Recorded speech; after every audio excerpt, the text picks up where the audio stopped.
Champagne styles. Champagne can be made from Chardonnay, the famous white grape of Burgundy, France, Pinot Noir, the famous red grape of Burgundy, and Pinot Meunier, a red grape cousin of Pinot Noir. In most cases, especially in non-vintage champagne, the wines made from these grapes are blended to create what is known as a house style or base cuvee. Champagne estates are referred to as houses instead of wineries or chateaux. For most champagne producers, the non-vintage is their most produced in terms of volume, and will indicate the style of the house for other champagnes that they may produce. This is where the differing styles of champagne come into play. Blanc de Blancs. If a champagne is made exclusively from white grapes, typically Chardonnay grapes, it is known as a Blanc de Blancs. This literally translates as white from white. Blanc de Blancs have become a very trendy champagne style in recent years and is particularly praised for its ability to be matched with food, as well as for its great aging potential. The usual flavor descriptors include white flowers, white stone fruit, peaches, nectarines, and white desserts and pastries like brioche, nougat, meringue. With more time spent on lees, the Blanc de Blancs tend to become toasty and develop brioche or baked pastry richness which overlays its fruity expression. Blanc de Blancs tend to be fine, linear, elegant, and in the scheme of styles can appear to have lightness. Some describe the lightness and floral perfumes of Blanc de Blanc as perfumed and feminine. Grapes, predominantly 100% Chardonnay, sometimes partly blended with Pinot Blanc, Pinot Gris, Arbane or Petit Meslier. Blanc de Noirs. Champagne made with only red grapes, Pinot Noir with or Pinot Meunier, are known as Blanc de Noirs, literally, white from black, as in white wine made from black grapes. Champagne made solely from red grapes smells more of red fruits, berries and darker flowers and maybe even spices. These champagnes are richer, heavier, bigger. As they age they become more chocolate-like, richer and earthier, and even "mushroomy." By comparison to champagne made only from white grapes, a Blanc de Noir can be described as more robust or masculine. Grapes, Pinot Noir and Pinot Meunier. Non-vintage champagne. Most of the champagne that is drunk around the world are what's referred to as non-vintage, abbreviated NV, champagne. These are often considered entry-level champagnes, in terms of price point, and are what most people think of when they are talking about champagne. These NV champagnes are normally a blend of wines from different years and harvests. Although this can span as many as 20 harvests or more, most NV champagnes are a blend of 3 to 5 harvests, with the main aim to create a consistent and recognizable wine style for consumers. Most champagne houses will aim to produce a consistent NV champagne that reflects their house style. It's also important to understand that a NV champagne may be cheaper than a vintage champagne, but can be equally as good as a vintage. Compared to vintage champagnes, NV wines tend to be aged for a shorter amount of time, minimum 15 months versus 3 years for vintage champagne, meaning they are not as complex as their vintage siblings, but that does not necessarily make them any less delicious. Grapes, usually blends of Chardonnay, Pinot Noir and Pinot Meunier NB. Vintage champagne. Traditionally, champagne houses would only release a vintage champagne when the growing conditions for their grapes are said to be exceptional. It is important to know that the vintage refers to the year the grapes were harvested, not the year the champagne is released. The wine is then aged until each house decides that it is ready for a release. The sorts of conditions that are considered to produce exceptional vintages occur maybe 2 to 3 times every 10 years. When this happens, some champagne producers declare a vintage and will bottle a special wine, or cuvee, separately with a vintage designation on the label. It is important to note that it is up to each individual producer to declare a vintage. Vintage champagnes will often have a different label than the standard NV champagne and may even arrive in a different shaped bottle. Exceptional vintage. It all comes down to the fruit you harvest, and many producers do not own any vineyards. They simply buy fruit from the same growers each year via contract. Some years the fruit is better than in others, so overall the quality of fruit each vintage is an average and is improved by blending. And herein lies the beauty of champagne. As the climate is so marginal, or dictated by chance weather, blending solves the problems of a poor harvest. It brings consistency to the consumer. Some producers may release a vintage wine each year simply because they have the resources to. An exceptional vintage is one which you can age and cellar to enjoy as it improves with time. There are many vintages on the market, but the best, recent ones are 2009, 2008, 2005, 2004, 2002, 1996, 1990, 1988. Rosé. Rosé champagne is also known as pink champagne. This is a very quickly growing sector of the market, and the way it is made is very simple. Firstly, you make normal champagne, which is white in color. Separately, you make still red wine. The rosé is made by adding between 5 to 20% of red table wine to the white champagne. The darker the hue, the more red wine was added. This is the most common way to make rosé because the final color can be very easily controlled and replicated.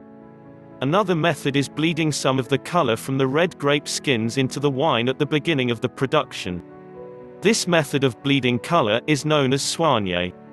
Soigné is harder to control, so most houses will use the former method or a combination of the two to ensure consistency of color from year to year, especially in non-vintage rosé.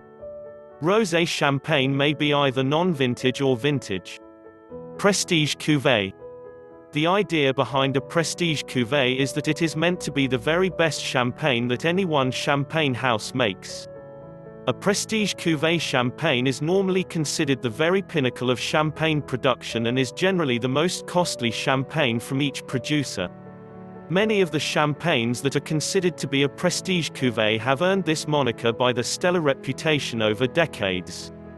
Most of the prestige cuvées are single vintage wines. Single vineyard cuvées.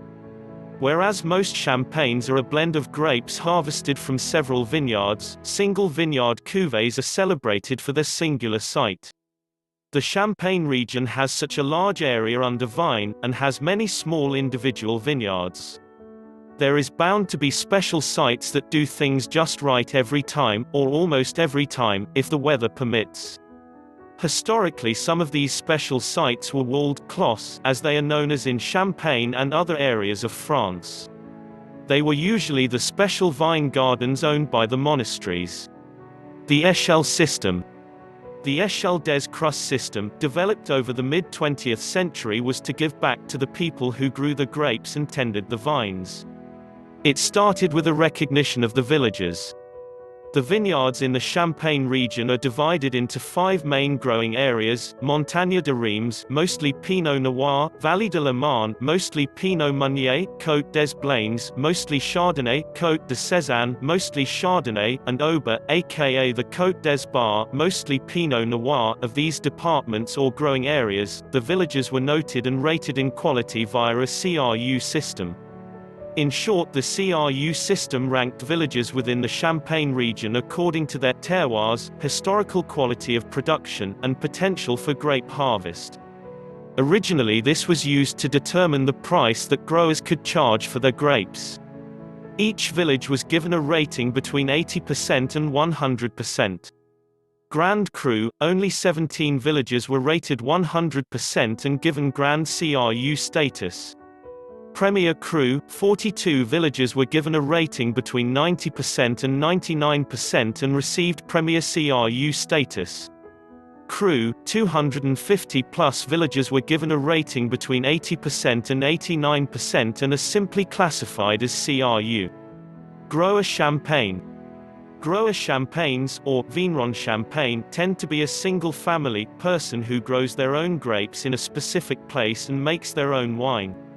The larger champagne houses, also known as maisons, would traditionally own hardly any vineyards, but instead purchase wines from growers who were contracted to supply them. Some of these relationships between grower and producer have lasted for generations. Crémant. Originally, the term crémant referred to a certain style of sparkling wine produced in Champagne, which although made in the méthode traditionnelle was slightly less effervescent than champagne. The term crémant literally takes its name from the style of bubbles it produced. The word crémant means creamy, which is what the bubbles were considered to be, rather than fizzy like champagne. Today, however, the term crémant refers to any wine using the champagne method of secondary fermentation in the bottle, but that are made outside the Champagne area. Crémant d'Alsace is a very prolific region, producing high volumes of crémant. All crémant adhere to a few common parameters: hand harvesting, dosage limits, and aged for at least 1 year, but they also have their own rules regarding production. Over several decades in the 70s, 80s and 90s the terms crémant became separate from champagne and the 8 designations we have today evolved. Types of Cava. As with champagne, Cava is produced with different levels of sweetness, from brut nature to dolce. As champagne is usually more acidic than Cava, the driest versions brut nature and extra brut are not widely produced in France, whereas in Spain these are the most popular.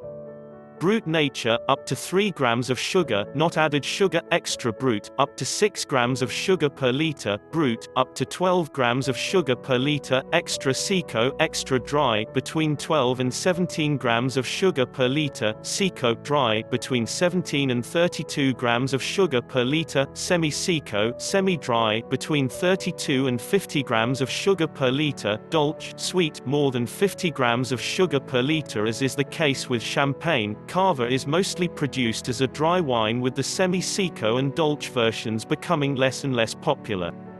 Cava and age. In addition to calling out the level of sweetness, the label on a bottle of Cava will also include an indication of how long the wine has been aged for. Cava, Joven, from 9 to 15 months, Reserva, from 15 to 30 months, Gran Reserva, more than 30 months, subject to a tasting and analysis by the Consejo Regulador del Cava. Types of Prosecco. Types of Prosecco. DOC and DOCG Prosecco. These DOC laws came into being in 1963 to give consumers a more rigid idea of quality. It requires the wines to come from a designated area and be made of specific grape varieties, and in a certain way. This is important as there are more than 1,200 indigenous grape varieties in Italy alone. DOC stands for Denominazione di Origine Controllata, which translates as Controlled Designation of Origin. Prosecco DOC is produced in 9 provinces spanning the Veneto and Friuli Venezia Giulia regions. DOCG stands for Denominazione di Origine Controllata e Garantita, and is considered to be of a higher quality, and prescribes to tighter controls.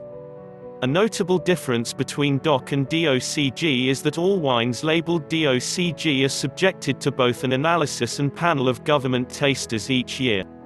DOCG wine bottles are sealed with a numbered governmental seal across the cap or cork.